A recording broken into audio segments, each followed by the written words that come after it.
Welcome, everyone. I think we're going to get started. I'm Lorraine Garcia, Communications Specialist for Coachella Valley Water District, and I have been working for CVWD for the past 18 years. And this is my third drought that I'm working through in my career. So I'm going to be talking about what's up with this drought. But I'm going to start with our mission, and it's to meet the water-related needs of the people through dedicated employees providing high-quality water at a reasonable cost. And the reason that's important is because it's at the basis of everything we do here. Our service area is 1,000 square miles from Desert Hot Springs to the Salton Sea communities. We serve the community with 7 areas of service. We provide agricultural irrigation and drainage to local farms. We provide domestic water to 113,000 meter connections. So that's water that you get at your home for showering, washing dishes, watering your landscape. We also replenish that water that we send to you back into the ground. So our water comes from what's called a groundwater basin. We drill wells, pump water out, send it to your home. We also store it in our reservoirs. And we also recycle water. So we recycle water, wastewater, to use for irrigation on large landscapes such as golf courses. But we also use something that's called non-potable. So recycled water can also be called non-potable water. But non-potable water can also mean water that comes from our canal system that's also used for irrigation, for that agricultural irrigation, for golf courses. We also provide regional stormwater protection. And that means that water that's coming from the mountains, the hills, we divert that away from homes and businesses. We have 17 different facilities throughout the valley that divert those floodwaters that come through, and it diverts it into our main channel that you've probably seen going through the Coachella Valley, and that's the Coachella Valley Stormwater Channel, and that's the backbone of our stormwater system. And so ultimately, those 17 facilities flow into that system. We currently have one of the biggest projects that we've seen for stormwater happening right now in North Indio, which will protect the North Indio area, north of the I-10, and Thousand Palms area. We collect sewer water, and we treat wastewater, as I mentioned, with the recycled water. We also promote water conservation, and we have programs for our customers. We are governed by a 5-member board. They're publicly elected by customers, ratepayers. We also would call you a ratepayer, to 4-year terms, and they represent 5 different divisions. So depending on the division that they represent where you live, that's who your representative is. And they set policy and represent you. We have more than 560 employees. They work every day to keep water flowing to homes and businesses. They maintain training, certifications, and education depending on the job. They work on critical tasks. Public health is a big priority for us. They operate, repair, and maintain miles of pipelines, fire hydrants, valves, and many facilities. They also monitor our water system, and they collect more than 18,000 water samples per year. And that's to ensure high-quality water is getting delivered to your home. We also work here, our employees, we have a finance department that works to keep our district fiscally healthy, to keep the proper reserves. And we can only charge what it costs to provide you service. And so we do what's called cost of service studies, and that's how rates are determined. We also plan for current and future residents, what's called long-term water management planning, where we look at 5-year drought risk assessments, climate change, seismic risk assessments. We work with the water agencies around here. We work with cities and their master plans for development. But let's get into the state regulations. What's happening around the state? So in 2021, parts of the state were already in a drought emergency. Here in Riverside County, we were not. But in May of this year, the state adopted an emergency regulation for all water agencies. And what that means is they asked all water, or required, they didn't ask, it's required all water agencies to move to level 2 of the water shortage contingency plan. So every agency has what's called a water shortage contingency plan.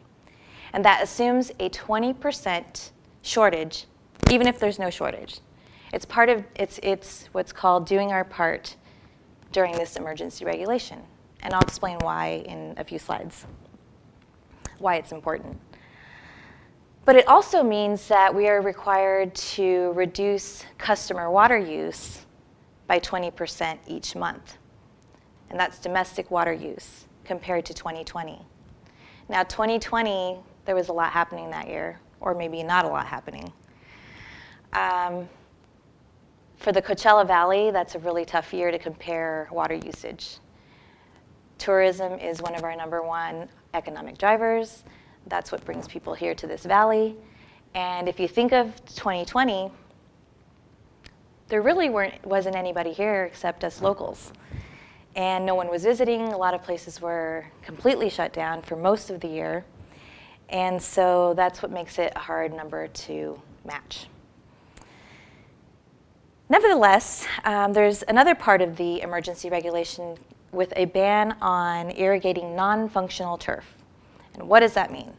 It's turf that is solely used for a decoration. It's not used for recreation. No one's playing on it. No one's having picnics on it or events. And it's just a piece of turf that is non-functional. So that is prohibited by state law right now during the emergency regulation to be watered. And that's at commercial, industrial, and institutional areas, including HOAs.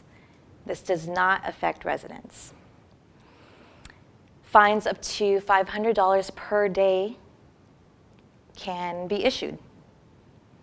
However, we do try to work with our customers to make sure that they're aware of the situation and give them time to fix it.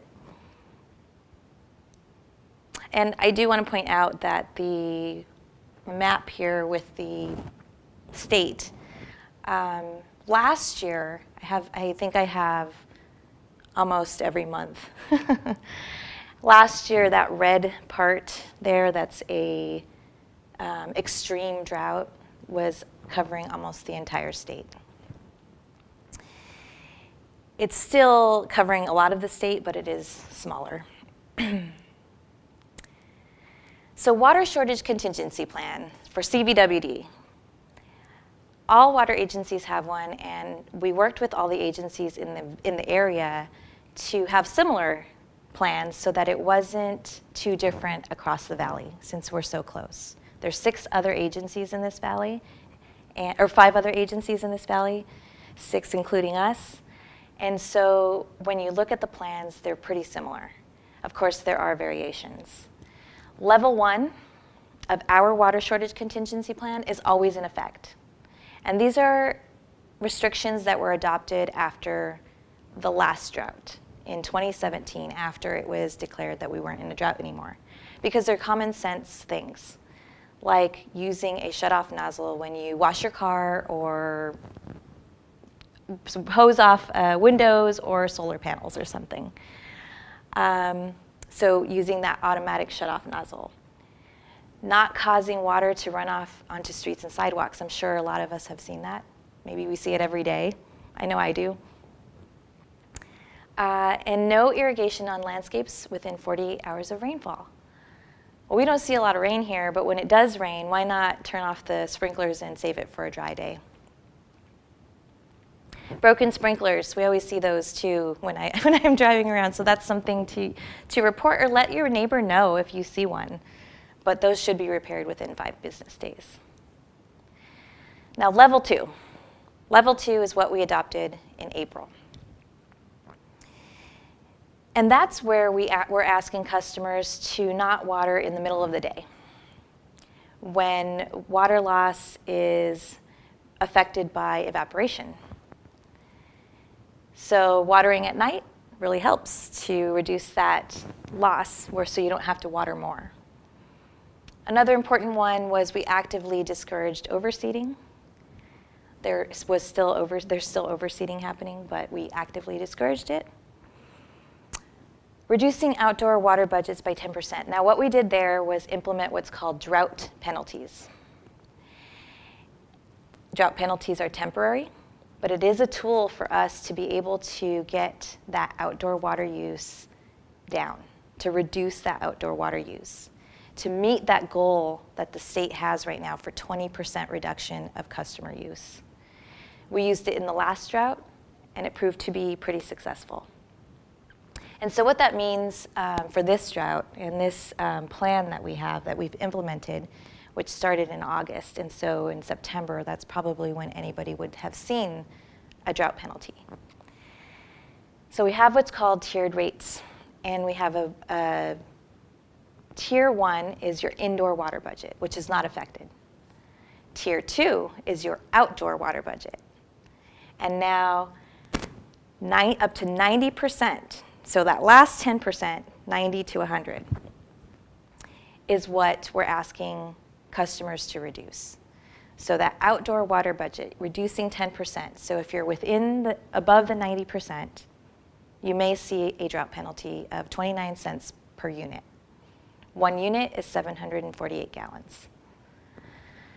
Now if you're in tiers 3 through 5, well, that means that you were probably already using more than your outdoor water budget. And typically, that's where you're going to see higher rates anyway, because that's how the tiered system works. You have an indoor budget, outdoor budget. Outdoor budget's what you're trying to stay within for your outdoor landscaping. And so tiers 3 through 5 are going to see higher penalties. Again, temporary, a tool for conservation. And we also, again, work with customers to quickly resolve violations. We write a letter, but if it's not fixed, then you may see fines starting from $50 up to $2,000. But the goal is to reduce that outdoor water use. That's why we want to work with customers, let them know what's happening, give them a chance to fix the problem. Let's talk about Colorado River. Now you may have heard it's experiencing some historic lows. There's been a drought, I think, for the past 20 years on the Colorado River. But the most recent news is back in June, United States Bureau of Reclamation Commissioner Camille Touton asked the 7 basin states, so the 7 states that use Colorado River water for their customers, to conserve 2 to 4 million acre-feet within the next year. And that's for the 7 basins. And that's to protect the Colorado River system from getting to critical levels. And why that's important is because at certain levels, you would no longer be able to generate power at Hoover Dam. So very important. CVWD, so there's been ongoing negotiations with the 7 basin states, including CVWD. CVWD is the only agency in the Coachella Valley that has a contracted supply of Colorado River water. So that's why this is important. CVWD took action yesterday at our public board meeting to stop deliveries at our replenishment facility in La Quinta. And what that means, and through the end of the year, through 2022. And that's to do our part to reach this goal, to reduce demand on the Colorado River. But understanding the need for more action, we're also submitting 2 proposals to USBR to participate in a conservation program. And that would mean, and that's with 2 different programs. So one program's called the Colorado River Conservation Program. The second, the Levy Recharge Facility Curtailment Program. The first one is what you may think of as a fallowing program. So it's for our canal water user customers that can show that they're reducing demand on the river. So they could be paid per acre foot to stop watering, to maybe not use some land for a field of a crop. The second program is what we're doing through the end of this year, is stopping that replenishment at our Levy facility for the next 3 years. So that would mean from 2023 through 2025. And while it's important for us to replenish at this facility, it's also important for us to meet those goals and to contribute materially, is how it's worded. But really that just means reducing that demand on the Colorado River and doing our part. So in addition to that, there's something called the 2019 Drought Contingency Plan, DCP. It was signed by all 7 basin states in 2019, and it was to address this ongoing drought. And it really lists all the actions that we can do to reduce the risks of Lake Powell, Lake Mead from declining to critical elevations. So in addition to the programs that CVWD has proposed to the United States, is within the plan, it lists that we will also contribute 7% of the state's contribution, which is 14,000 acre feet at a level of 1,045. So when Lake Mead gets to that elevation level of water, because these are critical levels, up to 24.5 thousand acre feet if it goes down even further. So this is in addition to those other programs. But it's also spelled out in our canal regulations, drought contingency plan. So we also have a drought contingency plan for our canal system because we use Colorado River water. And in those actions, one of the actions is reducing the groundwater replenishment. So that's one of the first things, and that's why that's in our proposal. So we also have something called State Water Project Water. So we're one of 29 state water project contractors. So this is another source of imported water for the Coachella Valley. And I believe we signed our contract back in 1963. And this is the nation's largest state-built water and power conveyance system. But it's also dependent on precipitation and snowpack. And so with all these dry years that we've been having in our current drought, that means that this year we're only getting 5% of our allocation. So at our other groundwater replenishment facility over in Whitewater, that means there's not a lot of replenishment happening there either.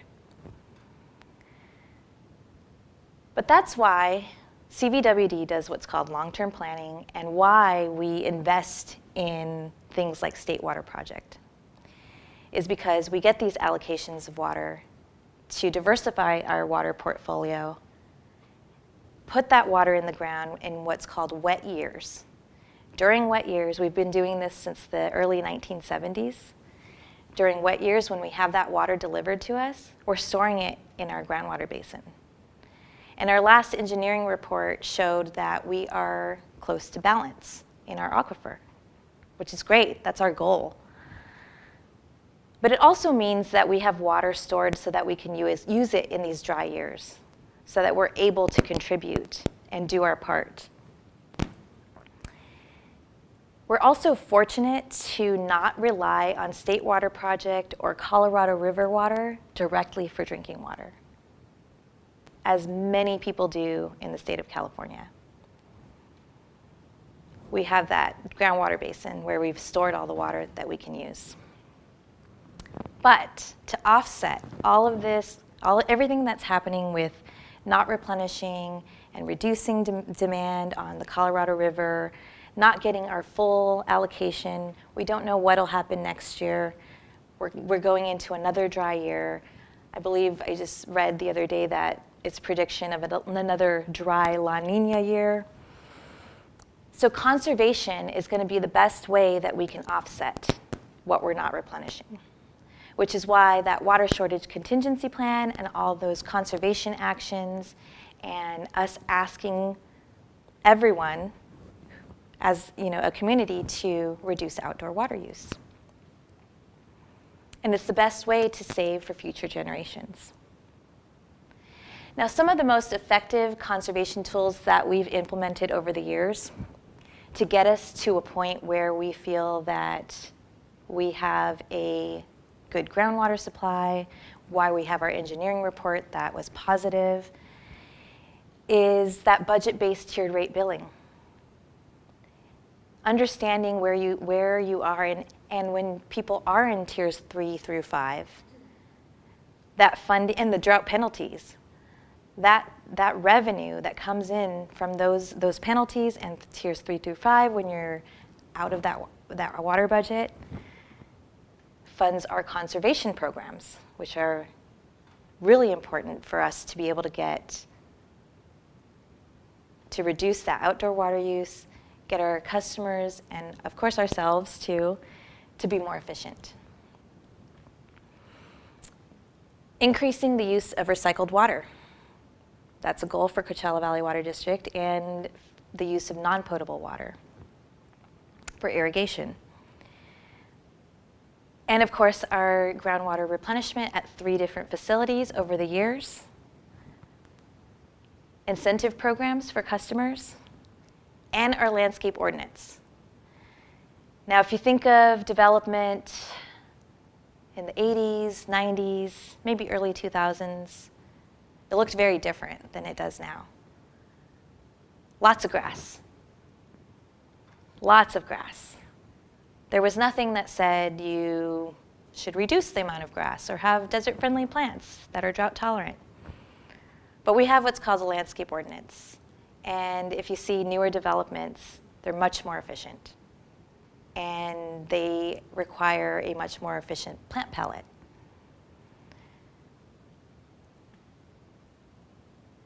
We offer conservation rebates and discounts to our customers.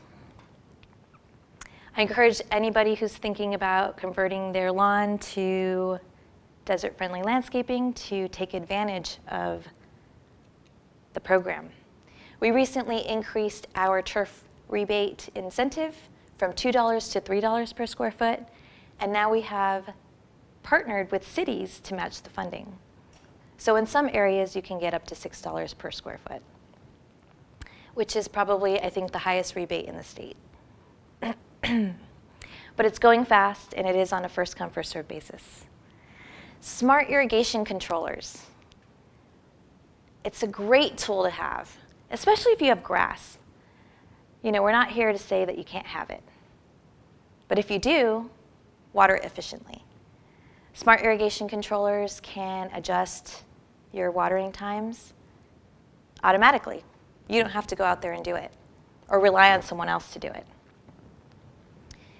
Because essentially, we encourage everyone to actually reduce and increase as the months go by because, of course, during the summer, we need more water.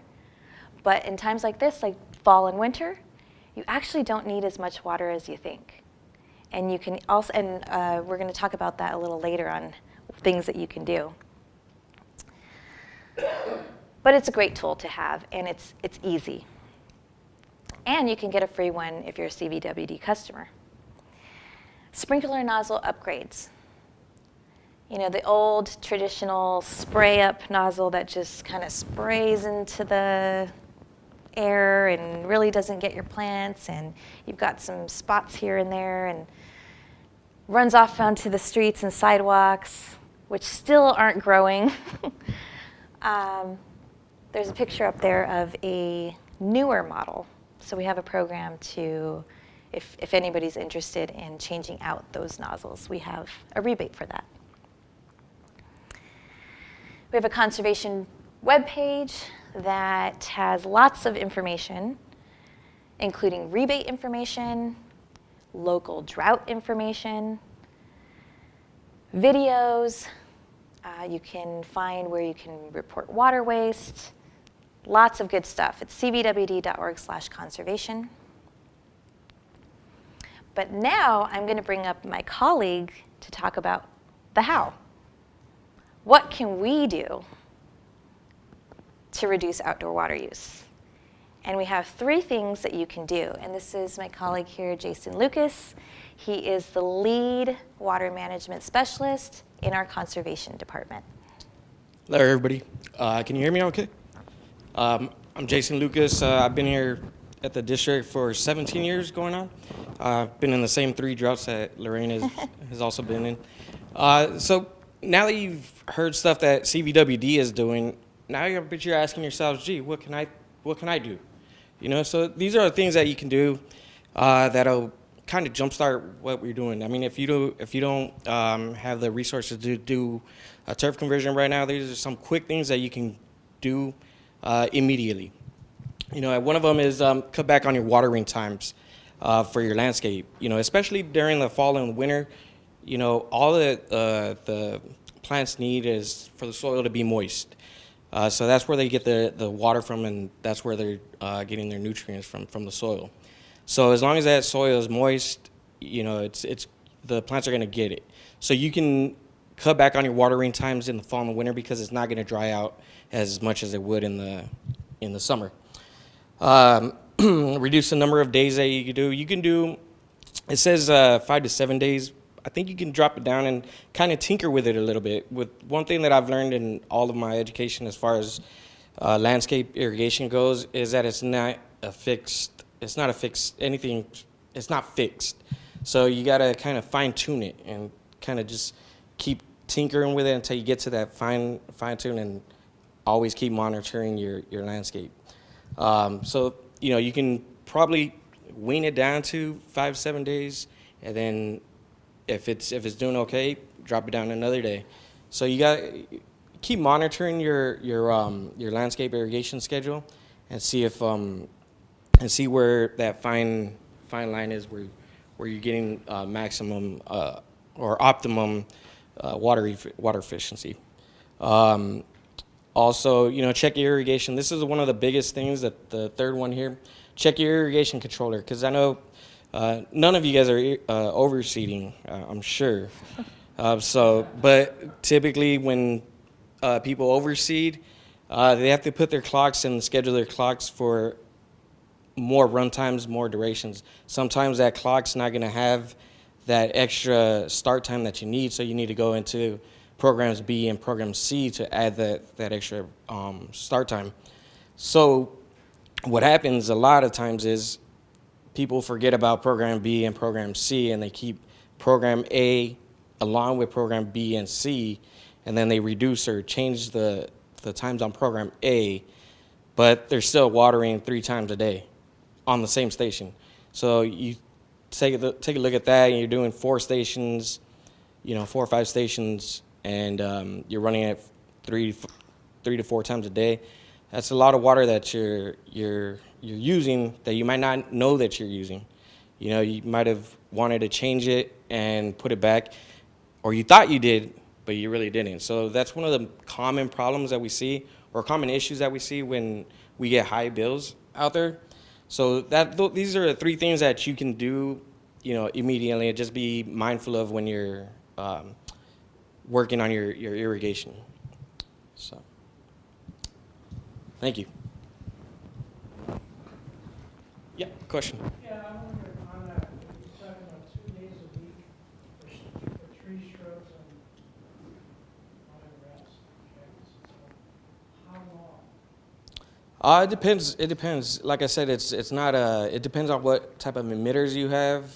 You know, if you have fixed emitters, pressure compensated emitters, or if you have adjustable emitters. Like I said, no, it's not like a cookie cutter where, you know, every single house is the same. And I know that, but like my soil in particular is very hard, so it doesn't absorb quickly. Okay, so you guys. I'm just thinking, what would I say to that? Twice a week. I'm running right now 5 days a week.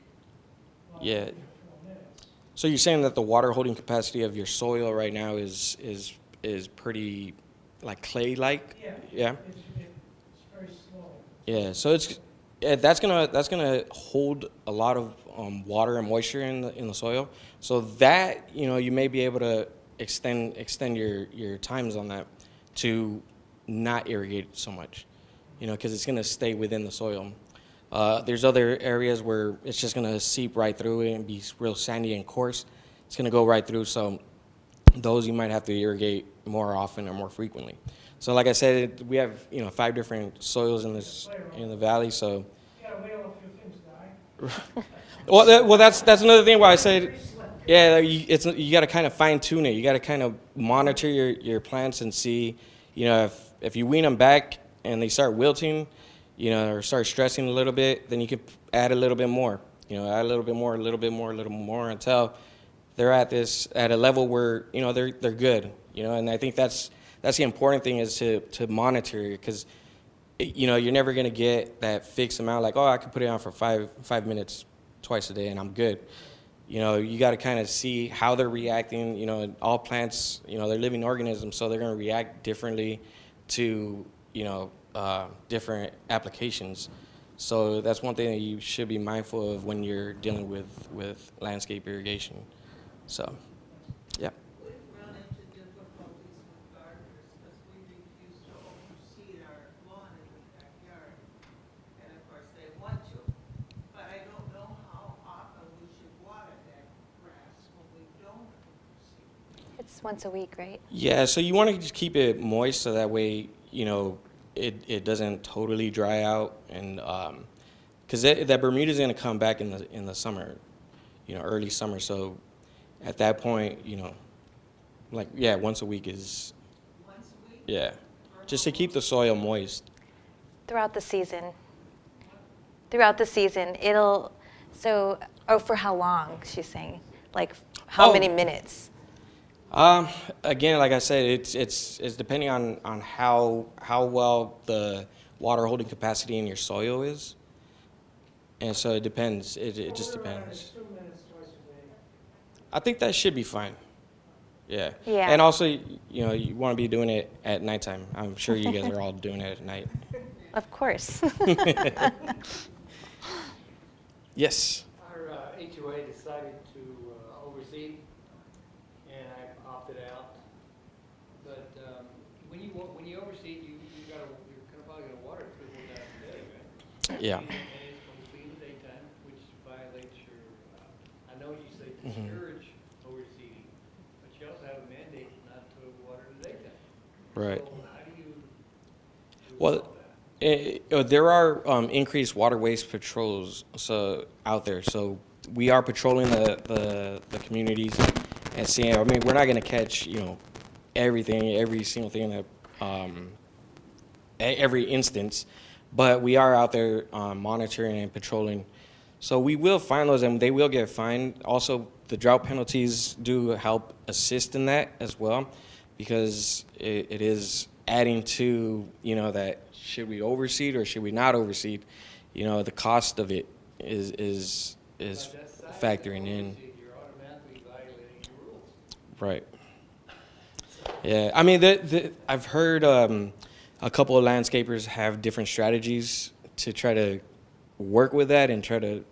I don't know if any of them have actually went through with it or did it, but I know now with the time change. That's what I was going to say. The time change Yeah, really help. it's a lot easier, or they're getting more, dark hours.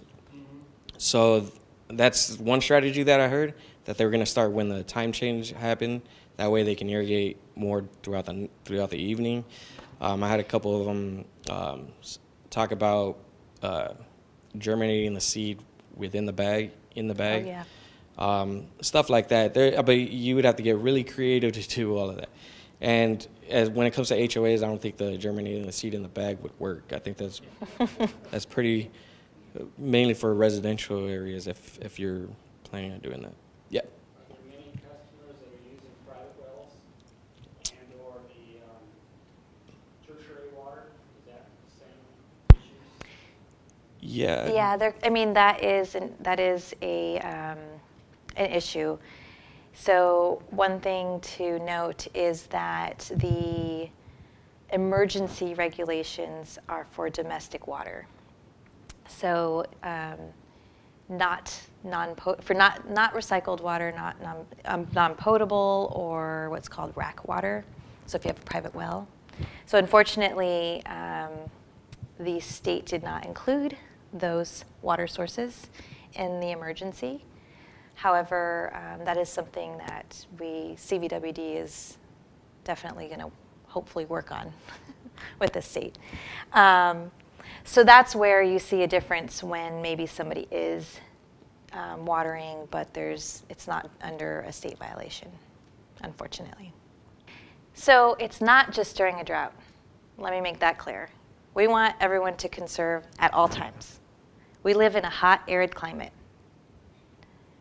Stuff like this can happen, right? We're going to have future droughts. So it's not just now. But when we do have an emergency, a state emergency, and we are required to do stuff, that's when things get a little different. Building and development. That's in our long-term water management planning. So I mentioned that we work with cities. So that means that we work with master plans for cities, for development. There's no moratorium here on stopping building. That's stuff that we've planned for in our long-term water management planning. You say there is no moratorium? There's not. Did the water district weigh in on the newest developments coming into the valley regarding, I mean, we don't know how long CVWD does not have policing power to stop developments, and it's also not our responsibility it's our responsibility to plan for that, for the developments, whatever they may be. It's not our responsibility to say this is a good project, this is a bad project. That's up to city councils, because they, by the Constitution, have the policing power to make those decisions. Yeah, but you're the source of information for how much water the valley Right, has to so residents. we So provide. residents are being restricted and even fined while we continue to have development in the valley. Presumably, the water district is the one advising, if not policing. I'm not expecting you to police it, but advising them about how much water we have. And we don't know how long this drought's going to last. I mean, there is significant climate change. We may not in our lifetimes come out of this drought. Yeah. So, waiting for the wet years could be a little optimistic. So California always has droughts, historically. And they could be longer because of climate change, you're right. And we plan for these things, and we update our water management plans every 5 years. But they're also looking at 5-year drought risk assessments. And so new information is always going to be put into them. Long-term planning takes into account, that's already been taken into account, these new developments, for the water that we have and for having droughts. I know it's hard to imagine, especially when we're in a desert and we're in such a unique situation where we actually do have storage. Our groundwater basin, we're really actually fortunate to have that.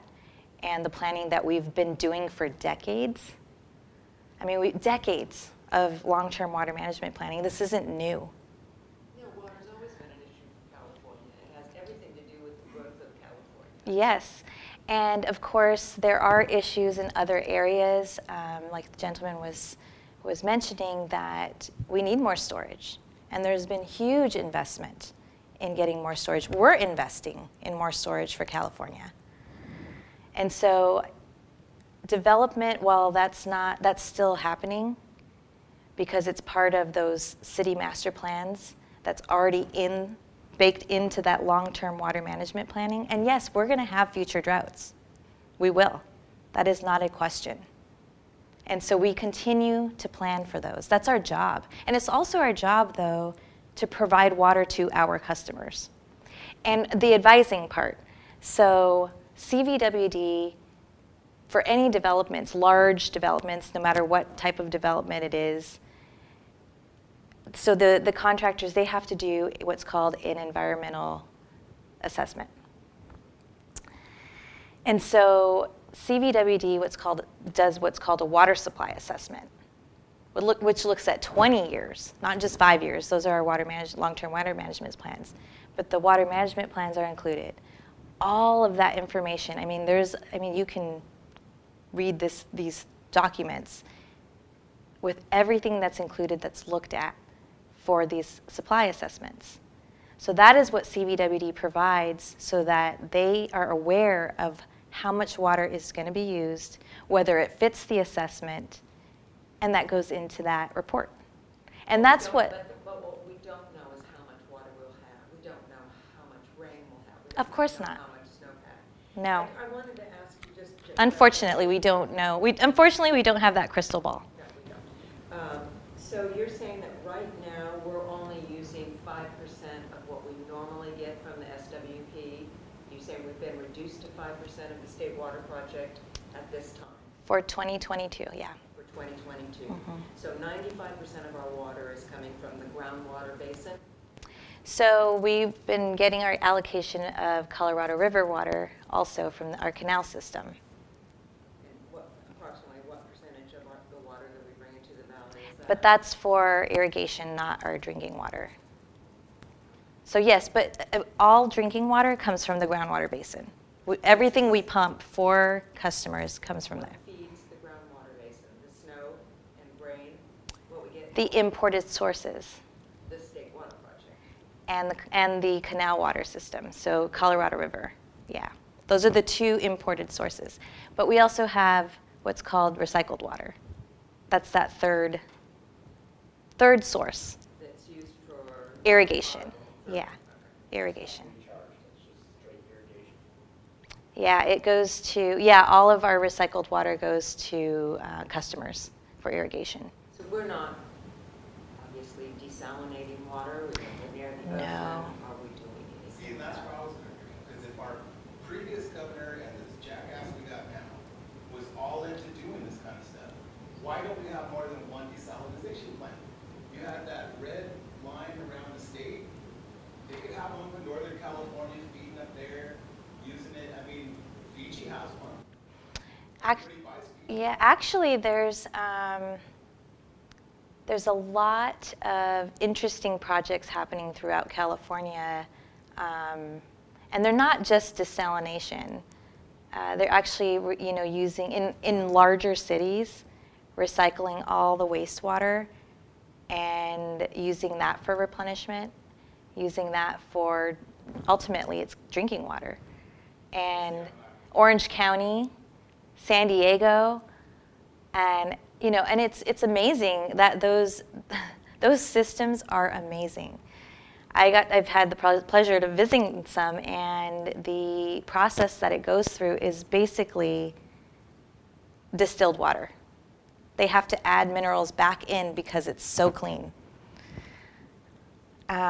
So there are actually a lot of projects happening in California, believe it or not, and investments in storage, investments in different water sources, in cleaning water to use it for different ways. Because, and even here, I mean, we've got recycled water projects in the horizon. But just for non-potable water. Right now.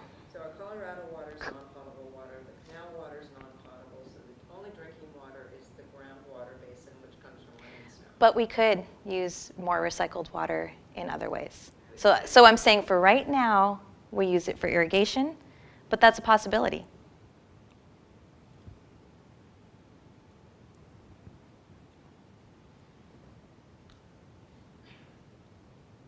Any other questions?